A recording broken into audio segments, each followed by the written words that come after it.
Ang mga diskurso ni Kristo ng mga huling araw.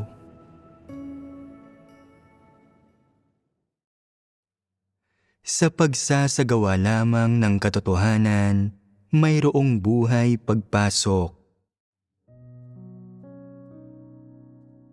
Ang paghahangad sa katotohanan ay hindi isang madaling bagay. Dapat matutunan ng mga taong tingnan ang mga bagay ayon sa mga salita ng Diyos. Dati, maraming maling pananaw ang mga tao. Kung hindi nila hahanapin ang katotohanan, hindi nila mapagtatanto ang mga iyon at kikilos pa rin sila gaya ng dati. Iniisip na tama sila at nagiging mapagmataas at nag-aakalang mas matuwid sila kaysa sa iba, kung saan kahit napungusan mo sila, hindi pa rin nila aaminin ang pagkakamali nila.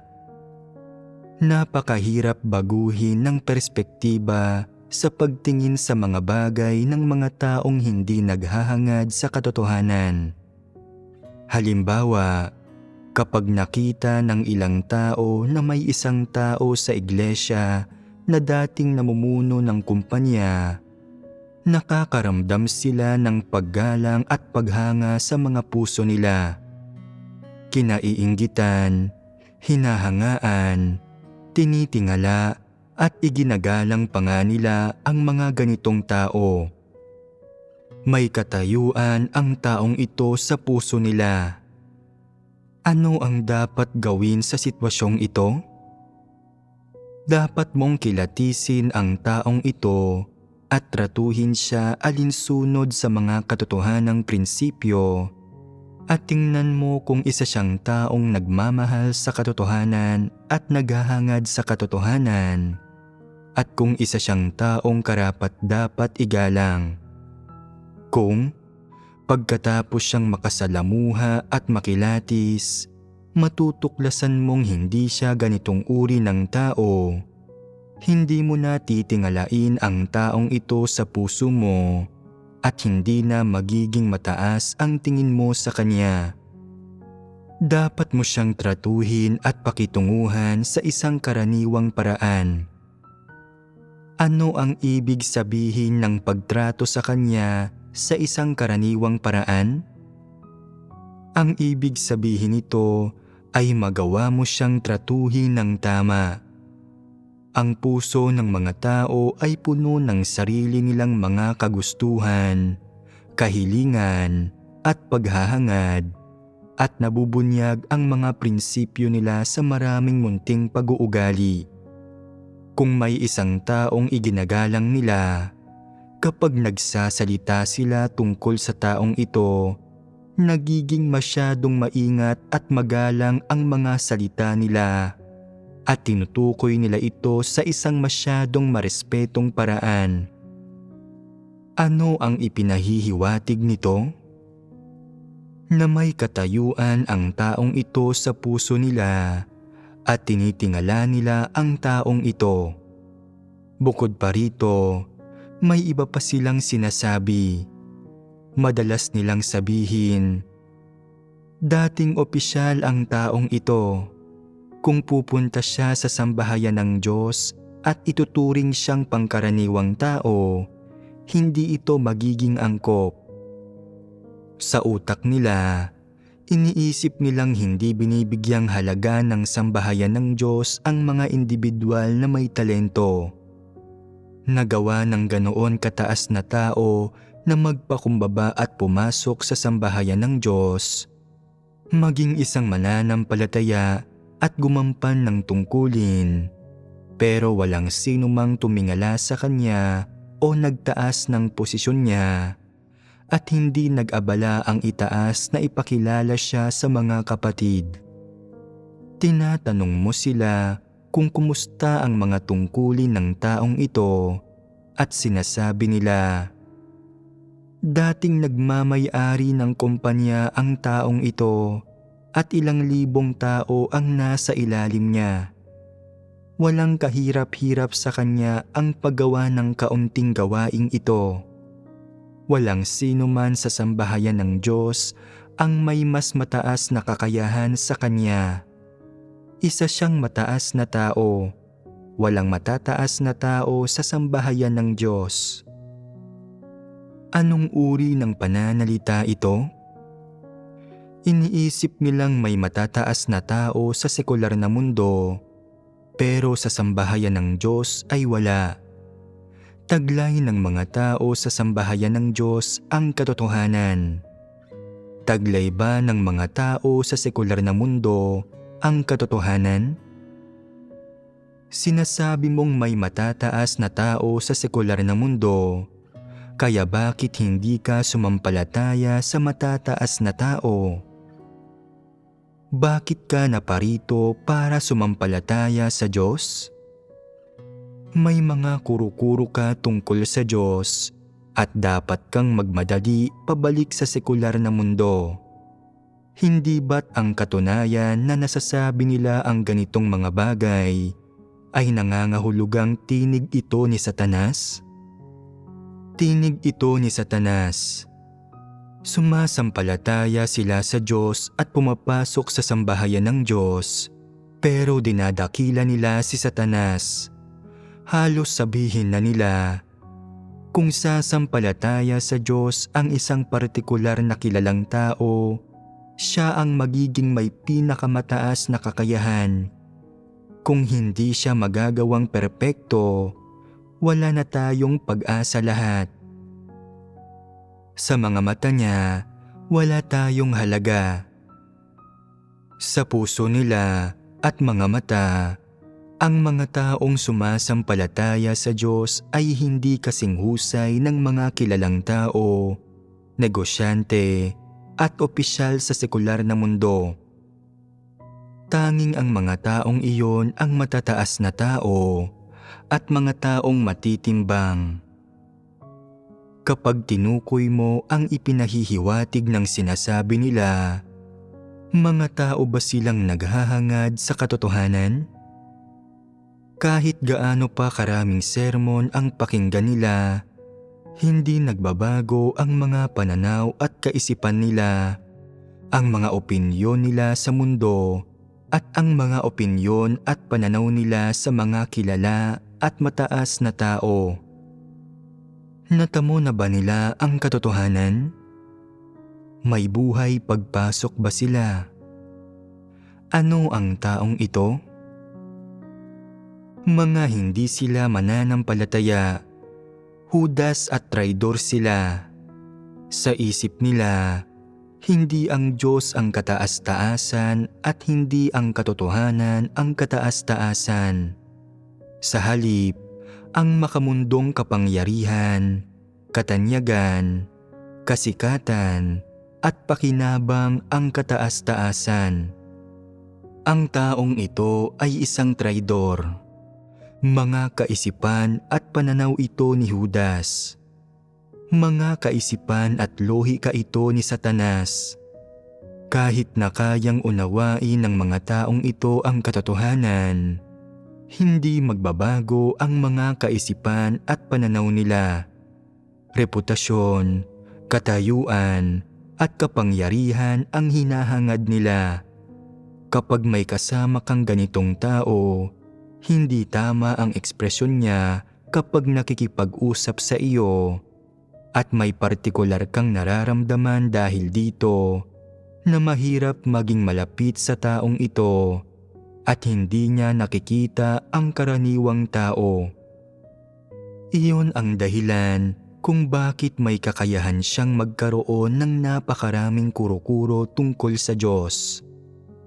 Kahit gaano pa karaming katotohanan ang kayang ipahayag ng Diyos, palaging may hadlang sa pagitan ng puso niya at ng Diyos.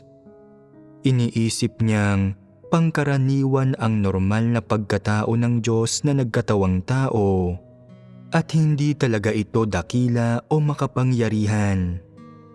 Iyon ang dahilan kung bakit may kakayahan siyang magpahalaga sa kaalaman at mga kaloob at iduluhin ang mga dakilang tao. Kapag ang ganitong mga taong mapagmataas, labis na mapagpahalaga sa sarili at palalo na puno ng satanikong disposisyon ang nakakita kay Kristo na may normal na pagkatao at puno ng katotohanan. Paano sila makayuyukod at makasasamba sa Kanya? Sa loob-loob nila, iniisip nila, ikaw ang Diyos. Ang katotohanan lang ang taglay mo. Wala kang kaalaman. May mga kaloob ako. Mas mataas ang kaalaman ko kaysa sa kaalaman mo. Mas mahusay ang mga talento ko kaysa sa mga talento mo. Mas mahusay ang kakayahan kong mga siwa ng mga bagay kaysa sa kakayahan mong mga siwa ng mga bagay. At mas mahusay akong makipag-usap sa panlabas na mundo kaysa sa iyo. Kapag sila ay gumagawa ng kaunting gawain sa iglesia, may kaunting kapital, o nagbibigay ng kung anong kontribusyon, lalo pang bumababa ang tingin nila sa Diyos. Isa ba itong taong naghahangad sa katotohanan?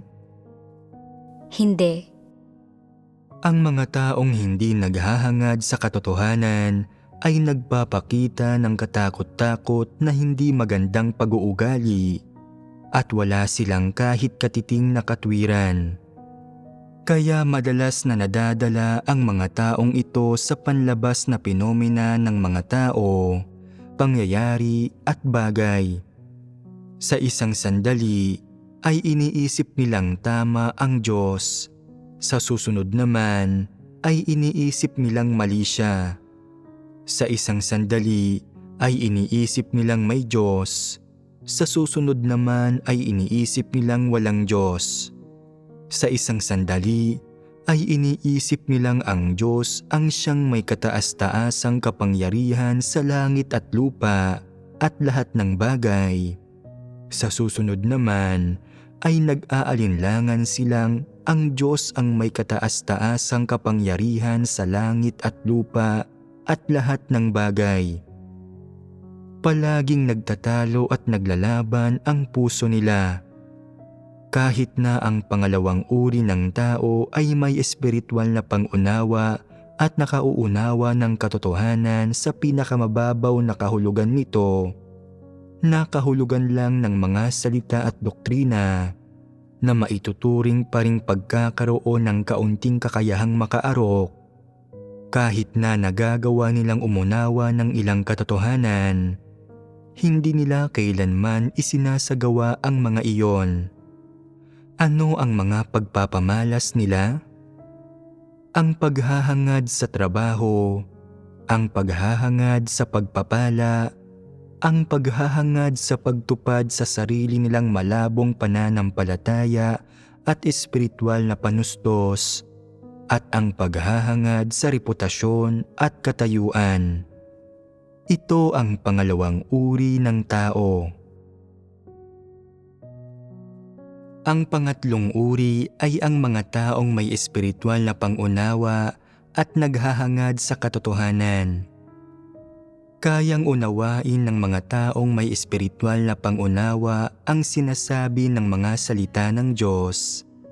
Tinatanggap nila ang iba't ibang kalagayang isinisiwalat sa mga salita ng Diyos at inihahambing ang mga ito sa sarili nila at natutukoy nila kung ano ang problematiko sa kanilang kalagayan.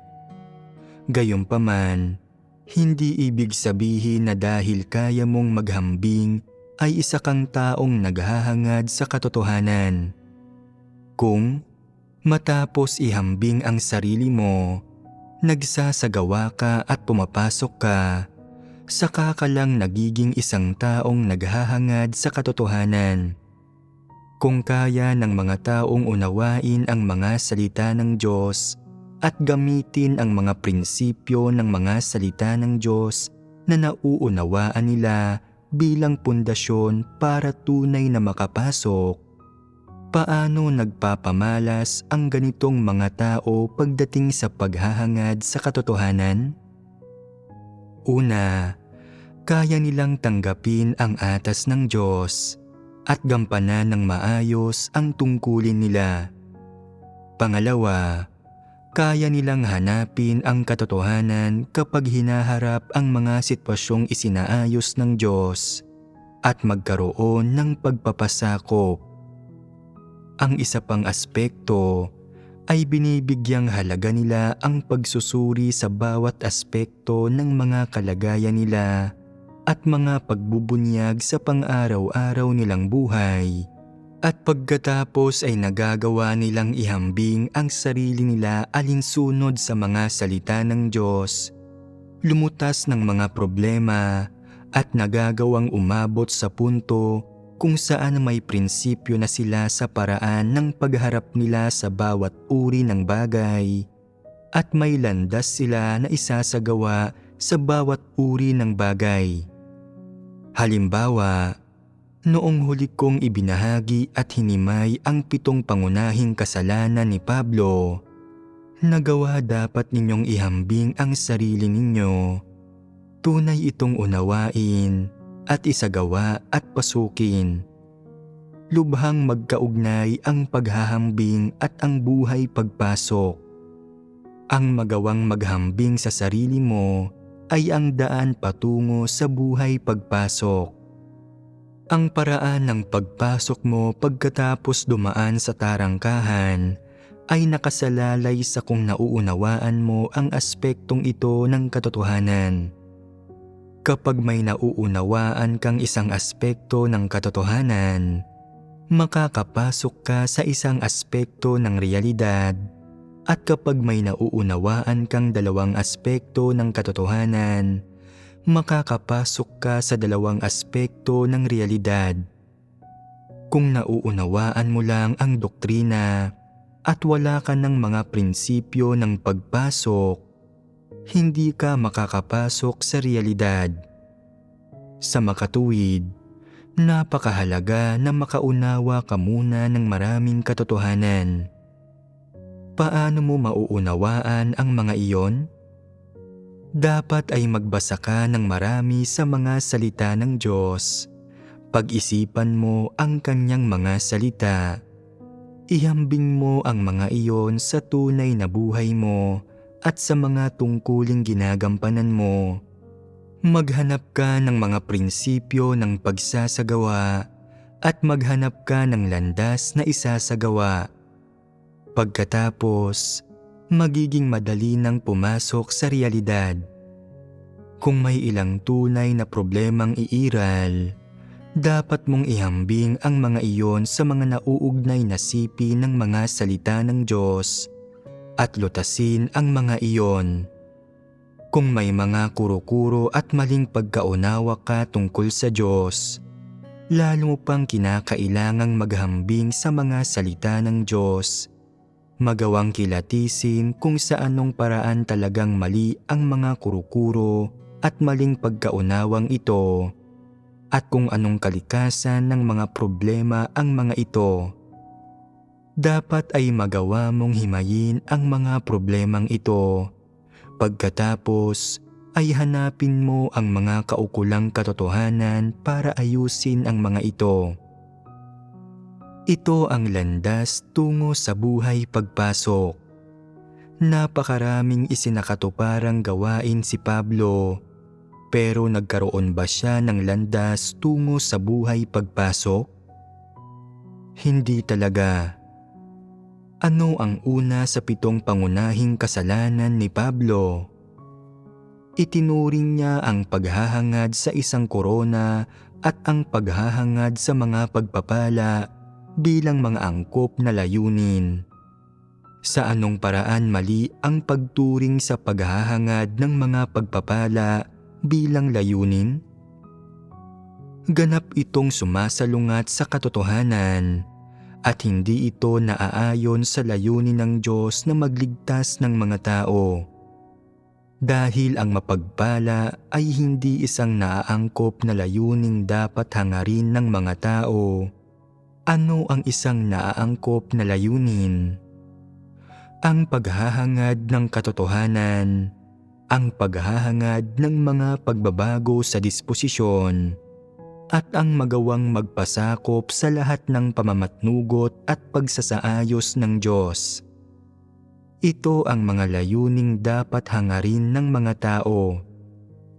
Sabihin natin, halimbawa, na ang mapungusan ay nagdudulot sa iyong magkaroon ng mga kurukuro at maling pagkaunawa at hindi mo na magawang magpasakop. Bakit hindi mo magawang magpasakop? Dahil pakiramdam mo ay nakwestiyon ang iyong hantungan o ang iyong pangarap na mapagpala. Nagiging negatibo ka at sumasama ang loob mo at sinisikap mong iwasang gawin ang iyong tungkulin. Ano ang dahilan nito? May problema sa iyong hangarin. Kaya paano ito dapat lutasin?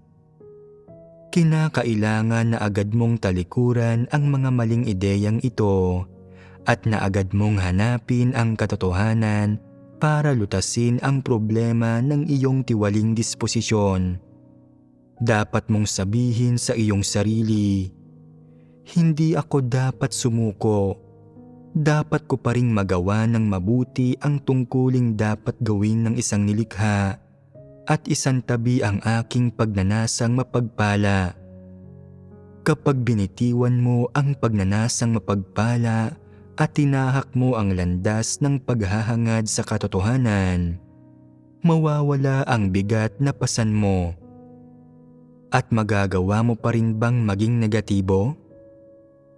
Kahit na may mga pagkakataon pa rin na negatibo ka, hindi mo ito hinahayaang limitahan ka at sa puso mo, patuloy kang nagdarasal at nakikibaka.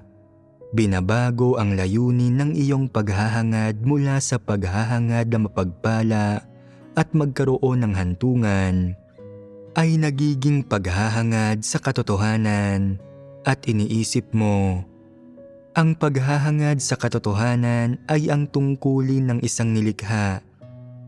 Para maunawaan ang ilang partikular na katotohanan ngayon, wala nang mas dakilang pag-aani. Ito ang pinakadakilang pagpapala sa lahat. Kahit na ayaw sa akin ng Diyos at wala akong magandang hantungan, at mawasak ang aking mga pag-asa na mapagpala, gagawin ko pa rin ang aking tungkulin ng maayos. Obligado akong gawin iyon. Ano man ang dahilan, hindi nito maaapektuhan ang pagganap ko sa aking tungkulin. Hindi nito maaapektuhan ang pagsasakatuparan ko sa atas ng Diyos. Ito ang prinsipyong sinusunod ko sa aking pagkilos. At sa pamamagitan nito, hindi ba't nadaig mo ang mga limitasyon ng laman? Maaaring sabihin ng ilan, paano kung negatibo pa rin ako? Kung gayon, ay hanapin ninyong muli ang katotohanan para lutasin ito. Ilang beses ka mang malugmok sa pagiging negatibo, kung patuloy mo lang hahanapin ang katotohanan para lutasin ito, at patuloy na magpupunyagi para sa katotohanan, unti-unti kang makaaahon sa iyong pagiging negatibo. At balang araw, madarama mo na wala ka ng pagnanasang magtamo ng mga pagpapala at hindi ka na nalilimitahan ng hantungan at kahihinatnan mo, at na mas madali at mas malaya kang mabubuhay nang wala ang mga bagay na ito. Madarama mo na ang dati mong buhay, kung saan sa bawat araw ay nabubuhay ka para sa pagtatamo ng mga pagpapala at ng iyong hantungan, ay nakapapagod. Bawat araw, nagsasalita, gumagawa at pinipiga ang utak alang-alang sa pagtatamo ng mga pagpapala. At ano ang mapapala mo rito sa huli? Ano ang halaga ng gayong buhay? Hindi mo hinangad ang katotohanan, kundi sinayang ang lahat ng pinakamabubuting araw mo sa mga bagay na walang kabuluhan. Sa huli, wala kang natamong anumang katotohanan at hindi mo nagawang magpahayag ng anumang patotoong batay sa karanasan. Nagpakahangal ka, lubos na napahiya at nabigo. At ano ba talaga ang dahilan nito? Ang dahilan ay sa sobrang tindi ng layunin mong magtamo ng mga pagpapala. Inukupa na ng iyong kahihinatnan at hantungan ang iyong puso at iginapos ka ng masyadong mahigpit. Subalit kapag dumating ang araw na makaahon ka mula sa pagkaalipin sa iyong kinabukasan at tadhana, magagawa mong talikuran ang lahat at sundin ang Diyos. Kailan mo magagawang ganap na bitiwan ang mga bagay na iyon?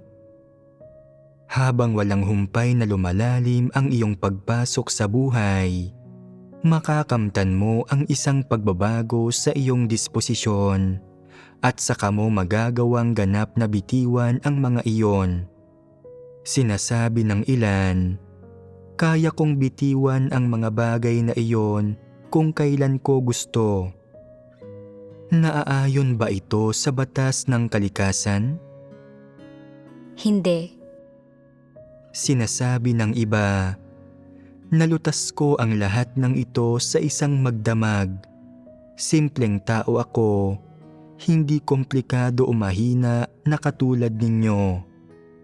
Masyadong mataas ang mga ambisyon at ninanais ninyo na nagpapakitang mas malalim ang pagkatiwali ninyo kaysa sa akin. Ganoon nga ba ang sitwasyon? Hindi. Ang buong sangkatauhan ay may pare-parehong tiwaling kalikasan, hindi nagkakaiba sa lalim. Ang tanging pagkakaiba nila ay sa kung may pagkatao sila o wala at sa anong klase ng tao sila. Ang mga nagmamahal at tumatanggap sa katotohanan ay may kakayahang magkaroon ng medyo malalim, malinaw na kaalaman sa kanilang sariling tiwaling disposisyon at maling iniisip ng iba na malalim ang pagkatiwali ng ganoong mga tao.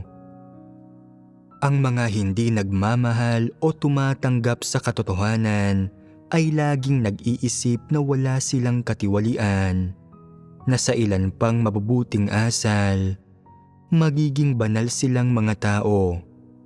Ang pananaw na ito ay malinaw na hindi wasto. Sa katunayan, hindi naman sa mababaw ang kanilang katiwalian, kundi hindi nila nauunawaan ang katotohanan at wala silang malinaw na kaalaman sa diwa at katotohanan ng kanilang katiwalian.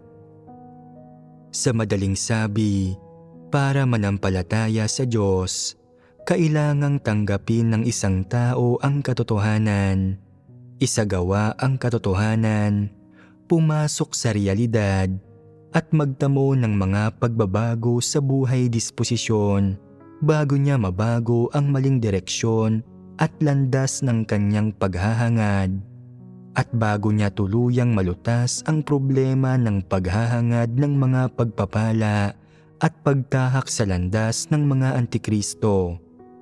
Sa ganitong paraan, maaaring mailigtas at magawang perpekto ng Diyos ang isang tao. Lahat ng katotohanang ipinapahayag ng Diyos para hatulan at dalisayin ang tao ay para sa layuning ito. Ngayon, mayroon ba sa inyong gusto pa ring maging Diyos? Wala. Kaya ba hindi ninyo ito gusto ay dahil hindi kayo nangangahas o dahil wala kayong pag-asa o angkop na pinanggalingan at kapaligiran? Mahirap masabi. Una, tiyak na walang sinumang may gusto na aktibong hangarin na maging Diyos. Gayunpaman, kung sa mga espesyal na sitwasyon, ay may mga taong gagalang sa iyo, dadakila sa iyo, madalas napupuri at babati sa iyo. May katayuan ka sa puso nila at hindi nila namamalayang itinaguyod ka nila bilang isang medyo perpekto at makapangyarihang imahe. Kahit na hindi sila nagpatotoong Diyos ka at alam nilang tao ka, iginalang ka pa rin nila, sinunod ka, at itinuring ka na para bang Diyos ka. Ano ang mararamdaman mo? Hindi ba't makakaramdam ka ng pambihirang kasiyahan at kaluguran? Sapat na ito para patunayang may ganito ka pa ring pagnanais. Ang lahat ng tao na may tiwaling disposisyon ay may pagnanais na maging Diyos. Ang totoo, wala lang sino mang tumuturing sa iyo na Diyos, kaya pakiramdam mo ay hindi ka kwalipikado. Kapag pakiramdam mong kwalipikado ka, tama ang kapaligiran at sapat ang mga kondisyon, itataas mo ang sarili mo sa posisyong iyon. O kaya, hindi mo siguro itataas ang sarili mo, pero kapag buong puso kang itinataas ng ibang tao, magiging mapagpakumbaba ka pa rin ba? Tatanggapin mo ang pagtataas ng walang pag-aalinlangan. Ano ang nangyayari dito? Malalim na nag-ugat sa loob ng mga tao ang kalikasan ni Satanas at hindi pa rin ito nalulutas. Hindi kailanman ginusto ng mga taong maging mga tao. Palagi nilang gustong maging Diyos. Pwede bang maging Diyos ang isang tao sa pamamagitan lang ng paghiling nito? Noon pa man ay gusto na ni Satanas na maging Diyos. At ano ang nangyari dito? Inihagis ito mula sa langit papunta sa lupa. Ganoon ang naging kapalaran ni Satanas dahil sa kagustuhang maging Diyos. Sabihin ninyo sa akin, ano ang nararamdaman ko sa sarili kong pagkakakilanlan, katayuan at diwa? Talagang hindi ninyo alam. Wala akong anumang nararamdaman. Napaka-normal ng lahat ng bagay. Masyadong praktikal at normal ang Diyos na nagkatawang tao. Walang anumang mahimala tungkol sa Kanya. Wala siyang mga partikular na damdamin. Alam mo kung ano ang iniisip mo. Alam mo kung ano ang gusto mo. Alam mo kung sa aling pamilya ka ipinanganak, kung ilang taon ka na, at kung gaano kataas ang edukasyong natanggap mo. Alam mo kung ano ang itsura mo. Pero normal bang malaman kung ano ang panloob mong diwa o normal bang hindi malaman? Normal na hindi magkaroon ng anumang damdamin tungkol dito. Magiging mahimala ang pagkakaroon ng mga damdamin tungkol dito. Hindi ito magiging mula sa laman at hindi ito magiging normal na pagkatao. Hindi normal ang pagiging mahimala. Ang mga taong palaging umaasal sa mga paraang hindi normal at may mga hindi normal na damdamin ay masasamang espiritu, hindi mga mortal na nilalang. May ilang taong nagtatanong sa akin kung alam ko kung sino ako. Sabihin ninyo sa akin, malalaman ko ba? Dapat ko bang malaman? Nasa akin ang lohika at ang mga paraan ng pag-iisip ng normal na pagkatao. May mga normal akong kaisipan at normal na kinagawi ang buhay ng laman. Taglay ko ang konsensya, pagkamakatwiran, at panghusga ng normal na pagkatao, at taglay ko ang mga prinsipyo ng sariling pag-asal, pangangasiwa sa mga bagay, at pakikisalamuha sa ibang taong may normal na pagkatao. Malinaw ang lahat ng bagay na ito. Kung tungkol sa kung paano gawin ang mga bagay, kung paano tratuhin ang iba't ibang tao, kung paano tulungan ang mga tao, at kung aling mga tao ang tutulungan, taglay ko ang lahat ng prinsipyong ito. Ang pamumuhay sa normal na pagkatao at paggawa ng mga bagay na dapat kong gawin ay normal na pagkatao. Walang anumang mahimala tungkol dito. Hindi gumagawa ang Diyos ng mahimalang mga bagay. Normal lang na hindi ko ito alam. Kung alam ko ito, magdudulot ito ng problema. Bakit ito magdudulot ng problema? Kung alam ko ito, magkakaroon ako ng pasanin, masyadong maraming bagay ang madadamay, at magiging magkakasalungat ang mga iyon dahil ang bahaging nalalaman ko ay hindi sa laman o sa material na mundo. Ito ay magiging mahiwaga at magiging salungat ito sa mga usapin ng mundong ito. Katulad na lang kung paanong may ilang taong nakakakita ng mga bagay na nangyayari sa espiritual na mundo. Namumuhay sila sa laman at sa material na mundo, pero nakikita nila ang isang mundong hindi sa tao at hindi material. Dalawang mundo ang nakikita nila at nakakapagsabi sila ng ilang kakatuwang bagay. Hindi ito normal. Maiimpluwensyahan nito ang mga kaisipan at gawain ng ibang tao. Maliban dito, para sa mga taong sumasampalataya sa Diyos at naghahangad sa katotohanan, kinakailangan pa ring may malaman sila tungkol sa mga usapin ng espiritual na mundo. Maraming bagay na imposibleng malaman ng mga tao, pero sa totoo, wala namang mawawala sa iyo kung hindi mo ito alam. Ayos lang kung alam mo ito o hindi.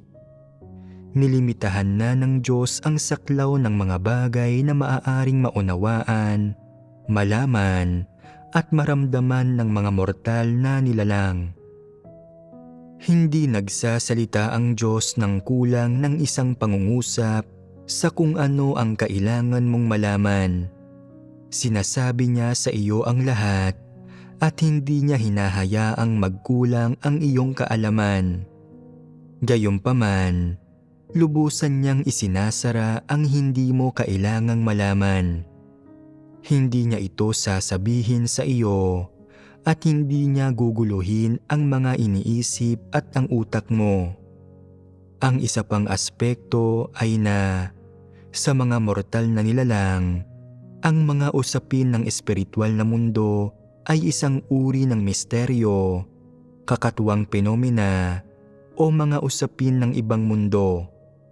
Sa mga puso nila, gusto ng mga taong magkaroon ng kaunting kaalaman tungkol sa kanila. Pero ano ang magagawa mo sa ganoong kaalaman? Makukumpirma mo ba ito? Pwede ka bang makibahagi rito? Maraming usapin sa espiritual na mundo ang lihim at hindi pwedeng ibunyag bago ang panahon ng mga ito. Isa itong bagay na walang sino man ang pwedeng makibahagi. Sapat na ang pagkakaroon ng limitadong kaalaman dito. Ang Diyos ang may kataas-taasang kapangyarihan sa mundong ito at sa sangkatauhang ito, at masyadong maraming misteryo. Ang dapat nating maunawaan ay ang mga salita at katotohanan ng Diyos at ang kanyang mga layunin. Dapat tayong pumasok sa mga katotohanang realidad, magkaroon ng pagpapasakop sa lahat ng kataas-taasang kapangyarihan ng Diyos na maaaring malaman, maunawaan at matukoy ng mga tao, at pagkatapos ay magawa nating matakot sa Diyos, kilalanin ang Diyos bilang ang lumikha sa iyo, kilalanin ang katunayan na ang Diyos ang may kataas-taasang kapangyarihan sa lahat. Sa wakas ay nagagawang bigkasin ang mga salitang sinabi ni Job. Si Jehovah ang nagbigay at si Jehovah ang nag-alis. Purihin ang pangalan ni Jehovah. Ano ang dapat na maranasan ng mga tao para makamit ang resultang ito? Dapat nilang maranasan ang paghatol at pagkastigo, ang pagpupungos, pagsubok at pagpipino, at maranasan ang bawat uri ng sitwasyong isinasaayos ng Diyos, at sa pamamagitan ng mga ito, malaman ang mga gawa ng Diyos, malaman ang disposisyon niya, maunawaan ang diwa ng lumikha, at magawang ihambing ang sarili nila sa mga nabasa nilang salita ng Diyos o sa mga napakinggan nilang sermon. Sa huli, kahit paano pa sila tratuhin ng Diyos, nag-aalis o nagbibigay man siya, nagtatamo sila ng patas at tumpak na pagkaunawa sa mga gawa ng Diyos, at nagpapasakop sila at tinatanggap nila ang mga ito sa paraang angkop sa pagkamakatwiran ng mga nilikha. Ito ang nilalayong isakatuparan ng Diyos. Balikan natin ang paksa ng pagbabahaginan natin sa araw na ito. Ang mga pagpapamalas ng mga taong naghahangad sa katotohanan at ang mga pagpapamalas ng mga taong hindi naghahangad sa katotohanan ay pangunahing ang tatlong uri na ito. Detalyado kong tinukoy ang pagkakaiba-iba ng tatlong uri ng mga taong ito. Ang unang uri ay ang mga taong walang espiritual na pangunawa. Ang pangalawang uri ay ang mga taong may espiritual na pangunawa pero hindi naghahangad sa katotohanan. At ang pangatlong uri ay ang mga taong may espiritual na pangunawa at naghahangad sa katotohanan. Sa tatlong uri ng mga taong ito, alin ang may pag-asang makapasok sa mga katotohanang realidad at makapagtamo ng kaligtasan? Ang pangatlong uri. Aling uri ng tao ang may pag-asang makapasok sa mga katotohanang realidad? Ibig sabihin ay pwede silang bumuti at magbago na maging sa isang taong may mga katotohanang realidad? Ang pangalawang uri. Kung ganoon, epektibo na bang nahatulan ng kamatayan ang unang uri ng tao? Pwede bang maging mga taong may espiritual na pangunawa ang mga taong walang espiritual na pangunawa o na may bahagyang pangunawa? Ang mga taong walang espiritual na pangunawa ay may kaunting pag-asang maging mga taong may bahagyang pangunawa. Medyo mas mabuti na ito kaysa sa hindi talaga pagkakaroon ng espiritual na pangunawa. Sa tatlong uri ng mga taong ito, alin ang may mas malaking pag-asang maligtas? Ang pangatlong uri. Paano naman ang pangalawang uri ng tao? Depende ito sa pansarili nilang paghahangad. Kung magagawa nilang tunay na baguhin ang mga bagay, magsisi at hangarin ang katotohanan, pwede silang magkaroon ng pag-asang maligtas. Tatapatin ko kayo, hindi pa rin ganap na malinaw sa inyo ang tungkol sa pangalawang uri ng tao. Kahit na ang pangalawang uri ng tao ay may espiritual na pangunawa, silang lahat ay mga taong hindi naghahangad sa katotohanan at kritikal ito. May espiritual na pangunawa man sila o wala, basta't hindi nila hinahangad ang katotohanan, talagang hindi sila makakapagtamo ng kaligtasan. Ang gusto kong bigyang diin dito ay ang unang uri ng mga tao, ang mga taong walang espiritual na pangunawa. Sabihin nating wala silang espiritual na pangunawa pero may mabuti silang pagkatao at bukal sa loob nilang iniaalay ang sarili nila para sa Diyos. Sinusunod nila ang anumang sinasabi ng Diyos at may mapagpasakop na puso. Iyon nga lang ay wala silang kakayahang makaarok pagdating sa katotohanan. Pero kaya nilang unawain ang ilan sa mga salita ng Diyos at ihambing ang sarili nila sa mga iyon. At pagkatapos ay isagawa at pasukin ang mga iyon. May pag-asang maligtas ang ganoong mga tao. Pwede silang unti-unting magkaroon ng espiritual na pangunawa sa pamamagitan ng pagdanas sa ganoong karanasan sa loob ng ilang panahon. Habang mas masinsina nilang binabasa ang mga salita ng Diyos, lalo silang binibigyang liwanag ng banal na espiritu. Nagagawa nilang ihambing sa sarili nilang mga kalagayan ang anumang nauunawaan nila sa mga salita ng Diyos. Tanggapin ang pagpupungos, paghatol, pagkastigo, mga pagsubok at pagpipino ng Diyos. Ibigay ang hinihinging kapalit nito at sa huli, magkaroon ng ilang kaukulang pagbabago sa disposisyon nila. Maituturing din ang ganoong mga tao na mga taong naghahangad sa katotohanan. Dahil itinuturing silang mga taong naghahangad sa katotohanan, kung ganoon ba ay may pag-asa na silang maligtas? May pag-asa silang maligtas. Kaya, ang ganoong mga tao ay hindi pwedeng matalaga sa kamatayan. Sa kabaligtaran, mahirap masabi kung ano ang kalalabasan para sa uri ng mga taong kayang umunawa ng katotohanan at maghambing ng sarili nila rito, pero hindi kailanman pumapasok dito. Ano ang ugat ng problemang ito? Ang saloobin nila sa katotohanan. Ito ay ang saloobin nila sa katotohanan na isang saloobin ng kawalan ng galang at pagwawalang bahala. Ano ang ibig sabihin ng pagwawalang bahala? Ibig sabihin nito ay hindi pagtanggap sa katotohanan. Ibig sabihin nito ay panghahamak sa katotohanan.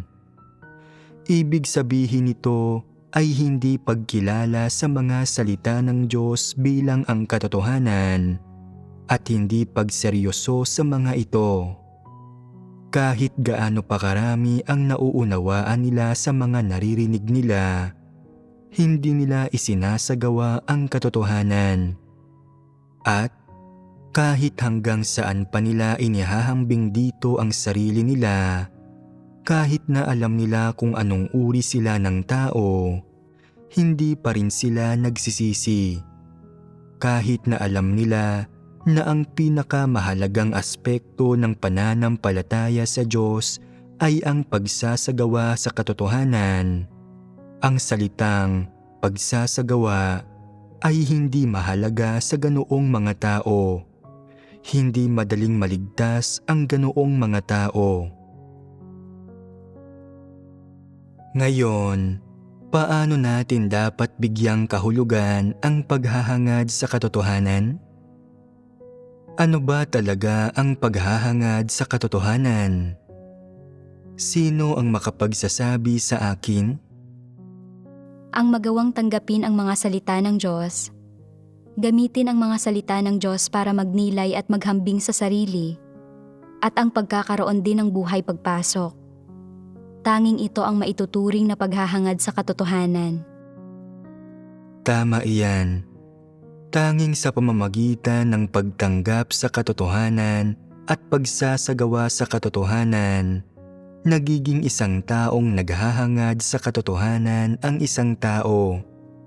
Kung hindi nila tinatanggap ang mga salita ng Diyos at hindi nila kayang pagnilayan ang sarili nila, hindi sila magkakaroon ng buhay pagpasok at hindi sila taong naghahangad sa katotohanan. Sa makatwid, may direktang kaugnayan ang paghahangad sa katotohanan at ang buhay pagpasok.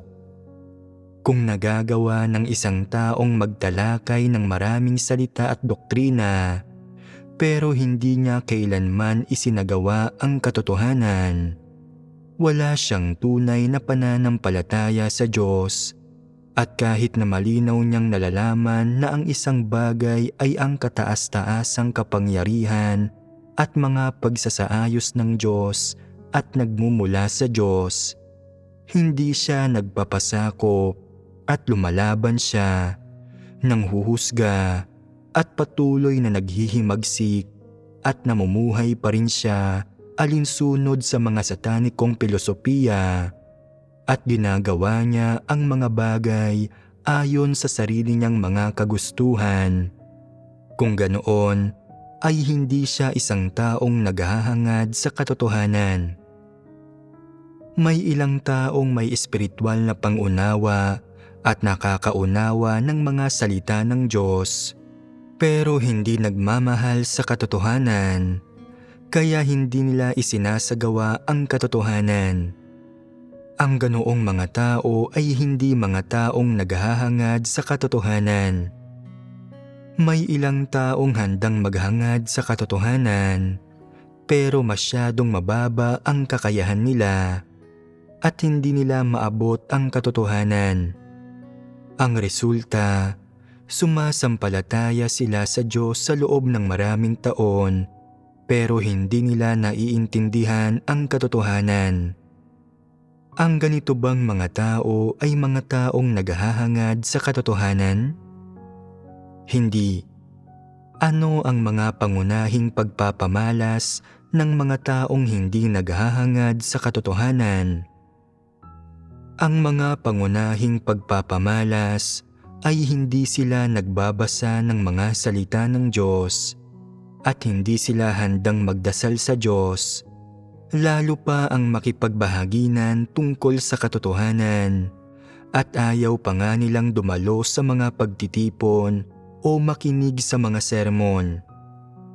Kapag nakikinig sila sa mga sermon, pakiramdam nila ang bawat salita ay patungkol sa kanila at inilalantad sila na nagdudulot sa kanilang masakal at mailang. Kaya, sa tuwing oras na para makinig ng sermon, gusto na lang nilang matulog o makibahagi sa walang katuturang pag-uusap. Maraming ganitong tao. Sumasampalataya lang sila sa Diyos para pagpalain, hindi para tanggapin ang katotohanan, matamo ang katotohanan, alisin ang katiwalian nila, magsabuhay ng wangis ng tao, o magtamo ng kaligtasan mula sa Diyos. Ang ugat ng problema ay pangunahin na hindi nila minamahal ang katotohanan at hindi sila interesado sa katotohanan. Sumasampalataya lang sila sa Diyos para magtamo ng mga pagpapala. Ito ang tanging pinagtutuunan ng pananabik nila. Alang-alang sa pagtatamo ng mga pagpapala, kaya nilang magtrabaho at magsuko ng mga bagay, pero hindi nila kayang tanggapin ang katotohanan at hindi sila interesado sa katotohanan. Iniisip nilang sapat nang makaunawa ng mga doktrina na ang paggawa ng mas kaunting masamang bagay ay nangangahulugang nagbago na sila, at na ang pagseserbisyo, pagsuko sa mga bagay, at pagdurusa bukod pa sa mga naunang nabanggit ay nagdudulot sa kanilang maging kwalipikado na pagpalain. Ito ang pananaw nila sa pananampalataya sa Diyos. Sa makatwid, Kahit gaano karaming taon na silang sumasampalataya, kahit gaano karaming doktrina na ang nauunawaan nila at kayang ipangaral, at kahit gaano na karaming salitang naaayon sa katotohanan ang lumalabas sa mga bibig nila, hindi nila kailanman na isasagawa ang katotohanan.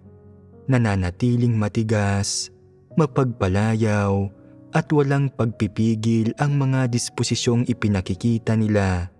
Pinoprotektahan nila ang sarili nilang pride at mga interes sa bawat pagkakataon. Napakamakasarili at napakababa nila.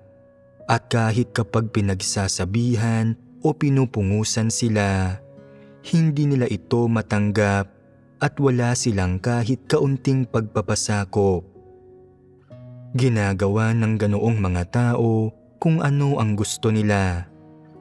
Hindi sila kumukonsulta sa iba bago kumilos, at kahit na kumonsulta nga sila sa iba, ginagawa lang nila ito kapag wala na silang ibang magagawa at alang-alang lang sa formalidad.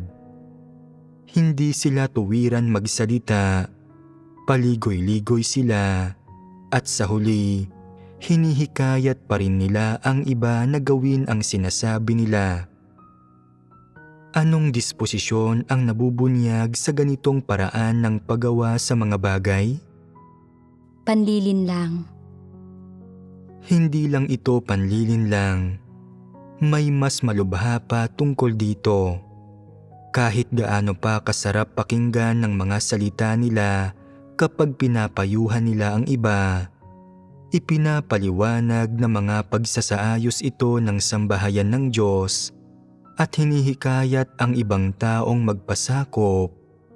Pagdating sa sarili nila, hindi sila ganito gumanap. Sa halip, mapagmatigas at mapaghimagsik sila. Hindi sila nagpapasakop at wala silang kakayahang magpasakop sa mga pamamatnugot at pagsasaayos ng Diyos. Maliban dito, paano sila nagpapamalas kapag nakikisalamuha sa iba? Kumikilos sila alinsunod sa mga filosofiya para sa makamundong pakikitungo. Naghahanap sila ng pakinabang sa bawat pagkakataon at pinoprotektahan nila ang mga personal nilang ugnayan. Ang ganitong uri ng mga tao ay may masyadong mapanira at tusong disposisyon. Ano ba ang pinakaugat ng pagiging mapanira at tusong ito? Ang pinakaugat nito ay kabuktutan. Madalas na hindi madali para sa mga tao na makatukoy ng mga buktot na disposisyon. Kapag nakikipag-usap sa iba ang mga taong may mga buktot na disposisyon, palaging may elemento ng tukso at pang-uusisa para makakuha ng impormasyon. Hindi sila nagsasalita ng tuwiran at kahit na magtapat sila, ang layunin lang nila ay hikayatin kang sabihin ang laman ng puso mo. Wala sila kailanmang sinasabing totoo tungkol sa sarili nila. Sinasabi ng ilang tao, paano mo nasasabing wala sila kailanmang sinasabing totoo tungkol sa sarili nila? Palagi silang nakikipagbahaginan sa mga tao tungkol sa tiwaling disposisyong ipinapakita nila. Ano ba ang halaga ng kaunting pakikipagbahagi ng iyon? Hindi nila sinasabi kanino man kung ano ang tunay nilang iniisip. Isa pa, ginagamit nila ang lahat ng uri ng taktika at paraan o ang lahat ng uri ng pananalita para puspusang pagtakpan at itago kung sino sila. Nagpapakita ng isang huwad na imahe sa mga tao.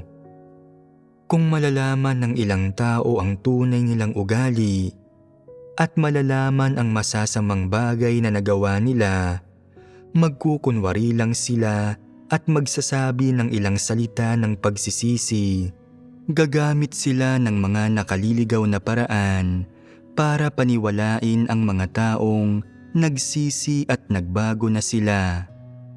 Kung gagawa ulit sila ng masama at malalantad ang masasama nilang gawa, maipapakita sa mga tao na masamang tao talaga sila. Iisipin nila ng husto ang bawat paraan para pagtakpan ang katunayang ito at hikayatin ang mga taong ituring pa rin silang kapatid. Anong disposisyon ito? Isa itong buktot na disposisyon. Bukod sa hindi talaga tinatanggap ng mga taong may ganitong uri ng buktot na disposisyon ang katotohanan, bihasa pa sila sa pagkukunwari at palagi silang nakakaisip ng mautak na pangdepensa o pangangatwiran para sa sarili nila. Mga mapagpaimbabaw na pariseyo sila. Ang pinakakinatatakutan ng ganitong uri ng tao ay ang pagbabahagi ng mga tao tungkol sa katotohanan, ang pagtatapat ng mga tao sa nilalaman ng puso nila para kilalanin at himayin ang sarili nila, o ang mga taong nagsisiwalat ng mga katunayan tungkol sa isang bagay at sa gayon ay nalalantad ito. Sa tuwing may nagbabahagi tungkol sa katotohanan, labis siyang nayayamot at ayaw niyang makinig. Nilalabanan ito ng puso niya at naiinis siya rito. Ganap nitong inilalantad ang hindi magandang aspekto ng pagiging tutol niya sa katotohanan. Bukod sa pagkaunawa sa katotohanan pero hindi pagsasagawa nito, may isa pang problema ang ganitong uri ng tao. Ito ay na may saloobin siya ng paglaban at panghahamak sa mga positibong bagay at mga tamang pananaw, lalo na sa mga salitang naaayon sa katotohanan. Pagdating sa anumang positibong bagay o anumang salitang naaayon sa katotohanan, basta't hindi ito ang itinuturing niyang mabuti o hindi siya ang bumigkas nito kundi ibang tao, hindi niya ito tatanggapin. Anong disposisyon ito? Kamangmangan, pagiging mapagmatigas at kahangalan. Paano mo dapat suriin kung hinahangad ba ng isang tao ang katotohanan? Ang pangunahing bagay na dapat tingnan ay kung ano ang ibinubunyag at ipinamamalas niya sa ordinaryo niyang pagganap ng mga tungkulin niya at sa mga kilos niya. Mula rito, makikita mo ang disposisyon ng isang tao. Mula sa kanyang disposisyon, makikita mo kung may natamo ba siyang anumang pagbabago o may nakamit na anumang buhay pagpasok. Kung walang ibang ibinubunyag ang isang tao, kundi mga tiwaling disposisyon kapag kumikilos siya at wala man lang kahit anong katotohanang realidad, tiyak na hindi siya isang taong naghahangad ng katotohanan. May buhay pagpasok ba ang mga hindi naghahangad ng katotohanan? Wala. Siguradong wala. Ang mga bagay na ginagawa nila araw-araw, ang pagpaparoot parito nila, paggugol, pagdurusa, ang halagang binabayaran nila, kahit ano pa ang ginagawa nila, pagtatrabaho lang ang lahat ng ito, at sila ay mga trabahador. Kahit ilang taon pang naniniwala sa Diyos ang isang tao, ang pinakamahalaga ay kung mahal ba niya ang katotohanan. Makikita kung ano ang minamahal at hinahangad ng isang tao mula sa kung ano ang pinakagusto niyang gawin. Kung karamihan sa mga bagay na ginagawa ng isang tao ay umaayon sa mga katotohanang prinsipyo at sa mga hinihingi ng Diyos, isa siyang taong nagmamahal at naghahangad sa katotohanan. Kung naisasagawa niya ang katotohanan at ang mga bagay na ginagawa niya sa araw-araw ay para magampanan ang kanyang tungkulin. May buhay pagpasok siya at nagtataglay ng mga katotohanang realidad.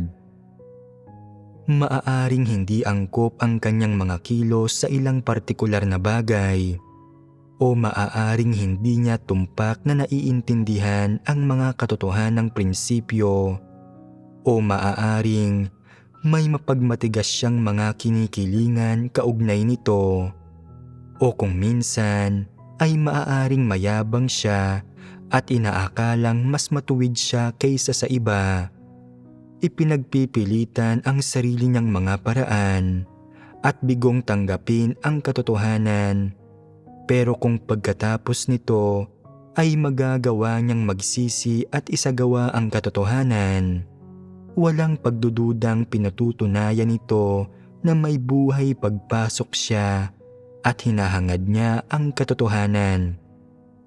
Kung ang ibinubunyag ng isang tao habang ginagampanan niya ang kanyang tungkulin ay pawang mga tiwaling disposisyon, isang bibig na puno ng kasinungalingan, pagiging mapagmalaki, malayaw, nag-uumapaw na kabulastugan, na siya ang nasusunod sa kanyang sarili at ginagawa niya kung ano ang maibigan niya at iba pa, at kung kahit gaano man karaming taon siyang naniniwala sa Diyos o gaano man karaming sermon ang narinig niya, walang kahit bahagyamang pagbabago sa mga tiwaling disposisyong ito sa huli.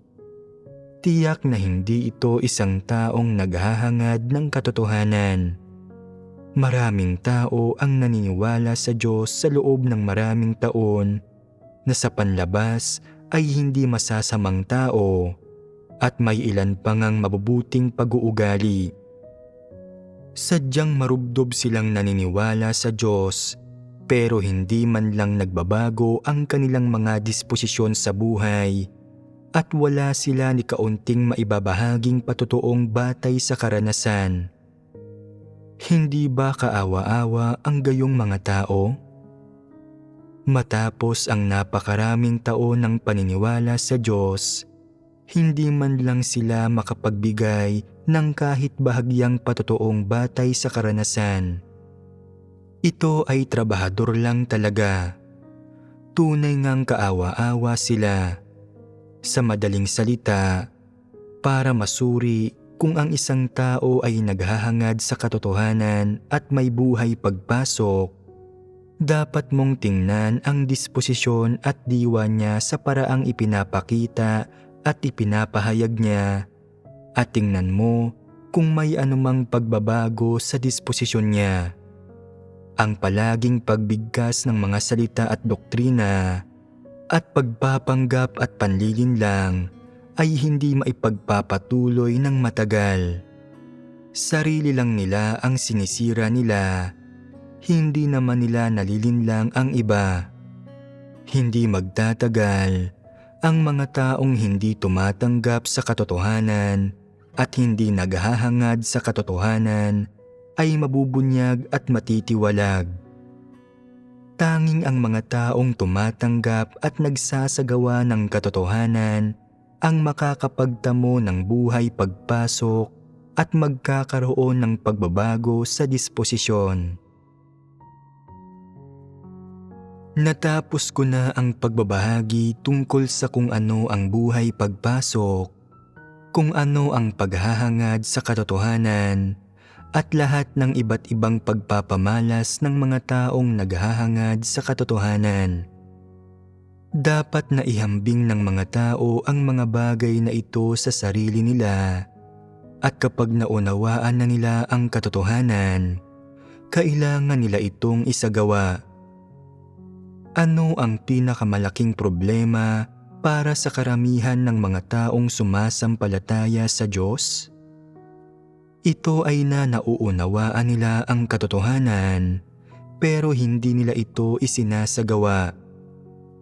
Kahit na kaya nilang ihambing ang sarili nila sa mga salita ng Diyos matapos basahin ang mga ito, at nakapagtatamo sila ng kaunting pagkakilala sa sarili nila, Bakit hindi nila maisagawa ang katotohanan? Hindi mahanap ng karamihan sa mga tao ang dahilan. Halimbawa, ang lahat ng tao ay may mga mapagmataas na disposisyon. Masyado silang mapagmataas lahat at nag-aakalang mas matuwid sila kaysa sa iba. Karamihan sa mga tao ay may kakayahang matukoy ito, pero kaya ba nilang iwasang ipakita ang pagmamataas nila? Hindi ito madaling gawin. Kahit na naihahambing nila ang sarili nila sa mga salita ng Diyos, kapag binabasa nila ang mga ito, kinikilala nilang may mapagmataas silang disposisyon at may landas silang isasagawa. Ang mahirap dito ay nasa tuwing may ginagawa sila, madalas silang may sariling mga kagustuhan, intensyon, at layon, at hindi nila nakikitang nauugnay ang lahat ng ito sa tiwaling disposisyon nila. Kailangan nilang matutunang maging mapagkilatis sa mga bagay na ito at dapat nilang maunawaan ang katotohanan, ayusin ang dapat ayusin, at bitiwan ang dapat bitiwan. Ibig sabihin, hindi na dapat nila gawin ang mga bagay alang-alang sa mga layunin, pagnanais, pride, katayuan, at interes nila. Dapat nilang itigil ang paggawa nila ng masama at iwasan ang pagsasabi ng isa pang pangungusap o paggawa ng isa pang bagay para sa sarili nilang mga interes. Kung gagawin mo ito, nakapagtamo ka na ng pusong nagsisisi at nasimulan mo nang baguhin ang negatibong aspekto mo. Kung lalo ka pang magkukusa at maliban sa hindi pagsasalita para sa sarili mong kapakanan, ay magagawa mo ring himayin ang sarili mo. Hahayaan ang mga kapatid na makita ang pagpapamalas ng mapagmataas mong disposisyon para matuto sila rito, makapulot ng ilang aral, makinabang dito, at makahanap ng landas ng pagsasagawa. Magiging masigit na mabuti iyon. Ano naman ang mahirap gawin? Ang mahirap gawin ay ang bitiwan ang lahat ng hangarin, layunin, ambisyon, kagustuhan at interes mo. Ang hindi gawin ang mga bagay para sa sarili mong kapakanan at ang hindi magpakaabala o magmadali para sa sarili mong kapakanan. Sinabi ni Pablo na natapos na niya ang takbo niya. Para kanino ba siya tumatakbo? Tinakbo niya ito para mapagpala siya at magkaroon ng korona. Pero wala si Pablo ng pangunawang ito. Malamang ay iniisip pa rin niyang tumatakbo siya para sa Diyos at para tapusin ang atas ng Diyos. Siguradong hindi para sa sarili niyang kapakanan. Iyon ang dahilan kung bakit nangahas siyang magpasikat at magpatotoo tungkol sa sarili niya sa ganoon kayabang at kawalang kahihiyang paraan. Malinaw na ipinagtatanggol at ipinapaliwanag niya ang sarili niya. Kasabay nito, ito rin ang pinakamatibay na patunay na pinapatotohanan niyang para sa kanya, ang mabuhay ay si Kristo. Lantaran siyang nagpapatotoo tungkol sa sarili niya at nilalabanan niya ang katotohanan. Nilalapastangan niya ang katotohanan. Maraming tao na ngayong gumagalang kay Pablo na ang mga puso ay puno ng mga ambisyon at pagnanais na gustong lahat na magpatotoo tungkol sa sarili nila. Nakipagbaka ako ng mabuting pakikipagbaka. Natapos ko na ang aking takbo. Iningatan ko ang pananampalataya. Buhat ngayon ay natataan sa akin ang putong ng katuwiran. Sa paggawa nito, hindi ba't binibigyang laya nila ang mga pagnanais at ambisyon nila? Hinahayaang patuloy na lumaki ang mga iyon. Ibinubunyag ang mga iyon sa bawat sitwasyon para matupad ang mga iyon? Kung hindi mo kayang pagtagumpayan ang mga pagnanais mo, talagang tapos ka na. Hindi ka makakapasok sa mga katotohanang realidad. Ano ang pinakapunto ng usaping ito? Dapat tayong maghimagsik laban sa mga hangarin natin. Ang paghihimagsik laban sa mga hangarin mo ay isang negatibong paraan ng pagsasagawa. Dapat ay magawa mo ring aktibong ilantad ang mga iyon, katulad na lang ng paglalantad sa ibang tao. Kung may sinabi kang gaya ng, "Sasabihin ko sa inyo ang totoo tungkol sa akin. Labis-labis ang mga ambisyon ko at gusto kong makuha ang loob ninyo. Nagtatapat na ako ngayon sa inyong lahat. Handa akong maghimagsik laban sa laman. Hindi ako magiging kasabwat ni Satanas. Ang layunin ko sa paglalantad sa sarili ko sa ganitong paraan ay para malinaw na maipakita sa inyo ang tunay kong mukha, para hindi ninyo ako igalang." Ano ang magiging epekto ng ganitong paraan ng pagsasagawa? Paniguradong hahangaan ka ng lahat.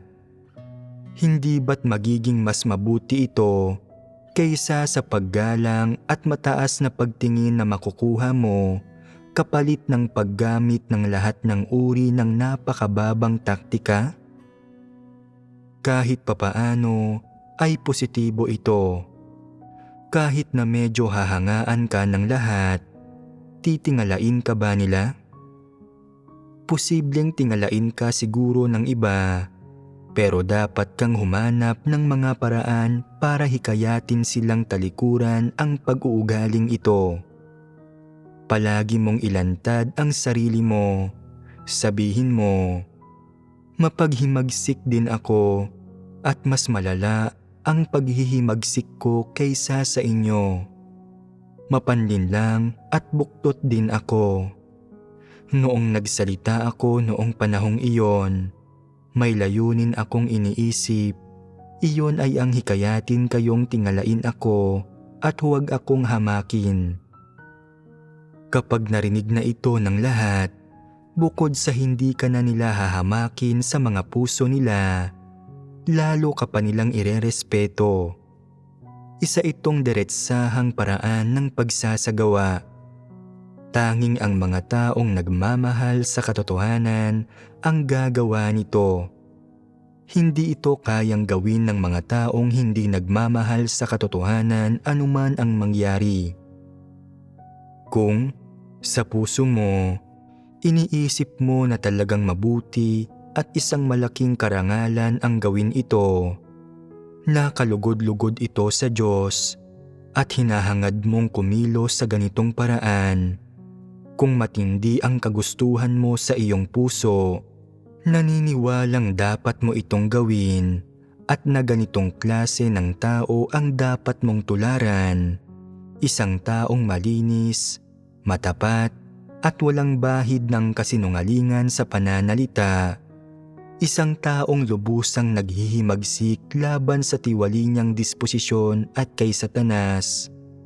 Saka ka lang magiging klase ng taong tunay na namumuhay sa liwanag. At kung naaakit at nasisiyahan kang maging ganitong klase ng tao, magagawa mong mahalin ang katotohanan, pasukin ang katotohanan, at bitiwan ang mga bagay na pagmamay-ari ni Satanas. Pero kung interesado ka pa rin sa mga hangarin, layunin, ambisyon, kagustuhan, at interes mo, at may natitira ka pa ring pagmamahal sa paghahangad sa kaalaman, kasikatan, pakinabang at katayuan, may puwang pa rin sa puso mo ang mga bagay na ito. Sinasabi mo, Maghihinay-hinay mo na ako hanggang sa magkaroon na ako ng angkop na tayog. Pagkatapos ay tingnan natin. Ang tawag dito ay pagpapalayaw sa iyong sarili at kawalan ng kakayahang ganap na maghimagsik laban sa sarili. Sa pamamagitan ng pagpapalayaw sa sarili mo ng ganito, bumabagal ang buhay pagpasok mo at bukod sa hindi na nalutas ang mga suliranin mo ng paghahangad sa mga kasiyahan ng laman at paghahangad sa mga pakinabang ng katayuan, lalo pang naging mahirap alisin ang mga iyon. Kaya, lubusan bang maaalis ang mga bagay na pagmamayari ni Satanas sa puso mo? Pwede pa rin bang lumalim ang karanasan mo sa buhay at patuloy na umunlad ang buhay mo? Makakamit mo pa rin ba na magawang perpekto ng Diyos? Nahulog ka na sa mga kasiyahan ng laman at mahigpit ka nang naigapos ng mga pakinabang ng katayuan. Makakawala ka pa rin ba sa mga iyon? Ayaw mong kumawala. Unti-unti, nagiging isa kang taong nanlilihis ng mga tao. Magiging mahirap iyon at magiging malubha ang kasalanan mo. Bakit sa ganoong paraan nagwakas ang mga bagay-bagay para kay Pablo? Ito ay dahil hindi niya talaga hinangad ang katotohanan. Noon pa man ay hinangad na niya ang mga minimithi at pinananabikan niya at ginusto niyang kontrolin ang mga taong hinirang ng Diyos para sundin siya ng lahat ng ito at gawin ng mga ito ang ginagawa niya. Ginusto rin niyang gamitin ang puspusang pagtatrabaho at pagbibigay ng hinihinging kapalit bilang bagay na mapanghahawakan para makipagtawaran sa Diyos at magtamo ng mga gantimpala at ng korona. Sa huli, naparusahan siya ng Diyos. Kung ang landas na sinusundan ng isang tao ay parehong-pareho sa landas ni Pablo, wala na siyang pag-asa at talagang tapos na siya. Ang sinumang tao na kaparehong uri ni Pablo ay isang antikristo na hindi magsisisi anuman ang mangyari. Kung ilan lang sa mga kalagayan ni Pablo ang taglay mo, pero medyo naiiba ang layong hinahangad mo sa mithiin ni Pablo, agad ka dapat na magsisi at baka makaabot ka pa sa oras. Kung gagawin mo ang ginawa ni Pablo, igagalang mo si Pablo at parehong-pareho ka ni Pablo. Bukod sa hindi ka na mananampalataya, gusto mo pang maging Diyos at maging si Kristo. Hindi ba't pagnanais itong maging kapantay ng Diyos? Sa puso mo, sinasamba mo ang malabong Diyos sa langit. Gusto mong maging kapantay ni Kristo at itinuturing mo pang ang buhay ang mga kaloob at kaalaman mo at itinuturing mo ang mga hindi wastong paghahangad bilang mga wastong paghahangad. Ang mga layong hinahangad mo at ang paraan ng paghahangad mo ay palapit na ng palapit sa mga paghahangad ni Pablo at lalong perpektong napapantayan ang mga paghahangad ni Pablo. Magdudulot ito ng problema sa iyo. Wala ka na talagang pag-asa at hindi ka na maliligtas. Dapat mong gawin ang ginawa ni Pedro at sundan ang landas ng paghahangad sa katotohanan. Lubusan kang maghimagsik laban sa laman at maghimagsik ka laban sa mga bagay na mula kay Satanas at saka ka lang magkakaroon ng pag-asang maligtas. May landas na ba kayo ngayon sa pagtanggap ng kaligtasan? Ang palaging paglalantad sa sarili namin at pagbitiw sa aming sarili. Una, dapat ninyong bitiwan ang mga pansarili ninyong hangarin, layunin, ambisyon at pagnanais. aktibo ka mang naghahangad o naghahangad sa isang negatibo at pasibong paraan, dapat mong bitiwan ang mga bagay na ito at matutunang magpasakop. Ito ang pinakamahalaga. Kung magpapasya kang kumilos sa isang partikular na paraan kapag may nangyari sa iyo, dapat mo munang suriin kung bakit ka kumikilos ng ganito. Kung para ito sa pride at katayuan, itigil mo na iyan at bagalan mo ang mga hakbang mo sa pagkilos. Dapat kang magdasal. O Diyos, ayaw kong gawin ito. Gusto kong maghimagsik laban dito, pero wala akong lakas. Pakiusap, bigyan mo ako ng lakas. Protektahan mo ako at agad mong pigilan ang paggawa ko ng masama. Pagkatapos, hindi mo mamamalayan, magkakaroon ka ng lakas.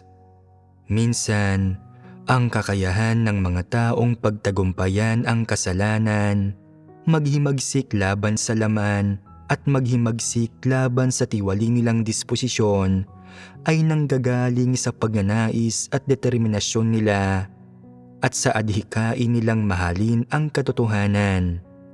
Kung minsan, hinihingi nito ang pagkilos ng Diyos at hinihingi ang pagdepende sa Diyos. Hindi pwedeng iwanan ng mga tao ang Diyos. Minsan ay nauunawaan mo ang katotohanan, may landas kang sinusunod at iniisip mong kaya mo nang mabuhay sa sarili mo. Pero kapag nahaharap ka sa mga bagong sitwasyon, hindi mo alam kung paano magsagawa. Dapat kang magdasal sa Diyos at umasa sa Kanya. Ang buhay ng mga tao ay puno ng mga tagumpay at kabiguan. Masasabing hindi kailanman pwedeng mawala ang Diyos sa mga tao. Kahit gaano pa karaming katotohanan ang maunawaan nila, hindi nila pwedeng iwanan ang Diyos. Kahit gaano pa karaming sandali ng pagiging negatibo ang mayroon sila, o gaano karaming sandali ng pagiging pasibo, sa huli ay hindi nila pwedeng iwanan ang pangunguna at pamamatnubay ng Diyos. Habang mas madalas kang nagpapasakop sa Diyos, mas nadaragdagan ang mga katotohanang realidad mo. Habang nadaragdagan ang mga katotohanang realidad mo, ipinahihiwatig nito na palalim ng palalim ang buhay pagpasok mo. Habang lumalalim ang buhay pagpasok mo, nangangahulugan itong lalo pang nagbabago ang disposisyon mo. Kapag malaki na ang ipinagbago ng disposisyon mo, nangangahulugan itong nagtamo ka na ng tayog. Ang tayog mo ay representasyon ng iyong buhay pagpasok. Kapag may tayog ka, kaya mong pagtagumpayan ang kontrol at pang-aalipin sa iyo ng tiwaling disposisyon mo. Magiging mas mahusay ang kakayahan mong pagtagumpayan ang kasalanan at magkakaroon ng lakas ang puso mo. Hindi ka lang magkakaroon ng madamdaming pagnanais, pag-asa at adhikain. Hindi ka mananatili sa antas na ito. Sa halip, aakyat ka at magiging isang taong nasa hustong gulang. Magiging isang taong nagtataglay ng katotohanan at pagkatao. Ito ang landas ng paghahangad sa katotohanan at ito rin ang resulta ng paghahangad sa katotohanan.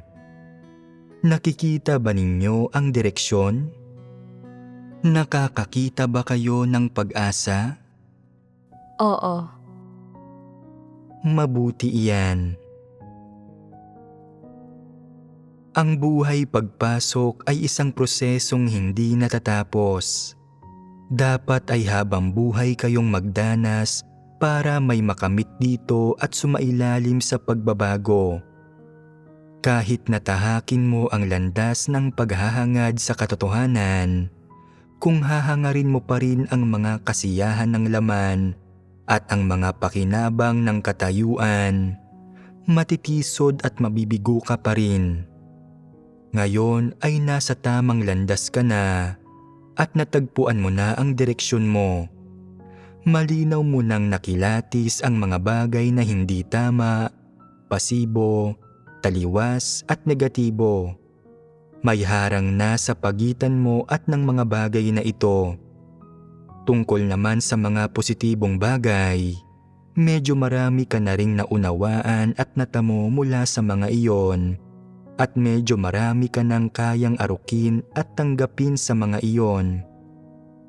Ang natitira na lang pagkatapos magkaroon ng pagkilatis sa mga mali, buktot at negatibong bagay at kilos na ito, ay ang lubusang alisin ang mga bagay na ito mula sa puso mo. Lubusang iwanan at maghimagsik laban sa mga ito, at pagkatapos ay magsagawa alinsunod sa mga prinsipyo ng katotohanan. Sa ganitong paraan, magkakaroon ka ng buhay pagpasok. Sa totoo lang, hindi naman mahirap ang buhay pagpasok. Depende na lang ito kung tunay mong minamahal ang katotohanan. Kung tunay mong minamahal ang katotohanan, hindi ka matatalo ng mga negatibong bagay na ito. Posibleng pasibo at mahina ka sa loob ng ilang panahon, pero patuloy ka pa ring makauusad.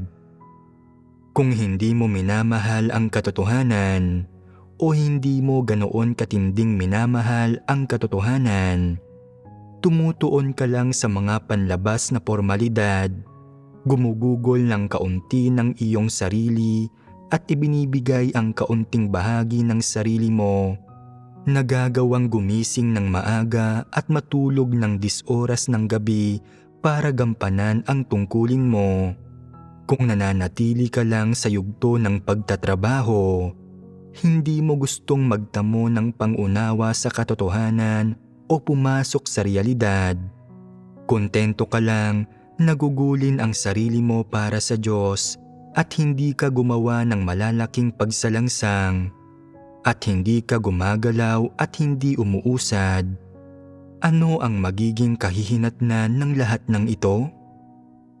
Talagang hindi mo matatanggap ang pagsang-ayon ng Diyos. Kung gusto mong maging matagumpay ang paghahangad mo sa katotohanan at tunay mong ninanais na magtamo ng buhay, hindi ito isang simpleng bagay. Dapat mong bitiwan ang sarili mong mga interes at talikuran ang lahat ng hindi wastong paghahangad, tulad ng paghahangad sa kasikatan, pakinabang at katayuan, paghahangad sa mga pagpapala o paghahangad sa isang korona o mga gantimpala. Ang lahat ng ito ay dapat bitiwan. Kung tunay mong minamahal ang katotohanan at nasisiyahan kang pagnilayan ang mga salita ng Diyos, ang buhay pagpasok ay hindi magiging isang mahirap na bagay para sa iyo. Basta't nauunawaan mo ang katotohanan, likas kang magkakaroon ng landas at hindi ka masyadong mahihirapan.